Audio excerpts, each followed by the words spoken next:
Donc ça, c'est Explorateur, chercheur d'épaves, aventurier sous-marin, Paul-Henri Nargeolet est tout cela à la fois.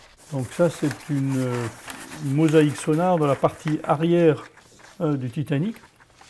On voit ici l'arrière, et ici donc un gros champ de débris dans lequel il y a vraiment des gros objets comme des chaudières. Hein. Vous avez une chaudière ici, une chaudière là, une chaudière là.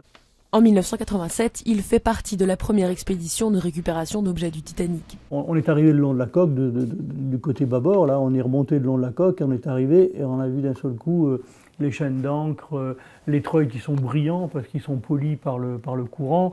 Donc on est arrivé à lire qu'ils étaient faits à Glasgow, je m'en souviens encore maintenant. Bon, donc on s'est dit, ça y est, on est là, et on a eu cette émotion. Et pendant 10 minutes, dans le sous-marin, il n'y a pas un mot.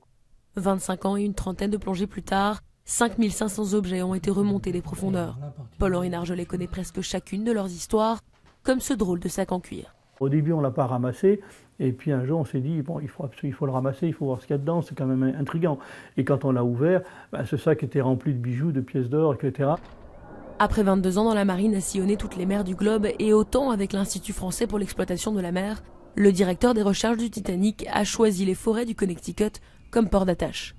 Une trêve bucolique entre deux plongées pour ce marin de vocation. J'ai commencé à plonger, j'avais à peine 9 ans, et c'est en observant des gens qui plongeaient sur une épave que j'ai espionné. Hein. J'étais avec mon tuba et mon masque, et je les regardais donc évoluer sur l'épave, et j'étais fasciné. Un rêve qu'il a tenu à faire vivre à d'autres passionnés du Titanic, comme James Cameron ou Buzz Aldrin. Par 3800 mètres de fond, l'homme d'Apollo 11 s'est cru un instant de retour sur la Lune.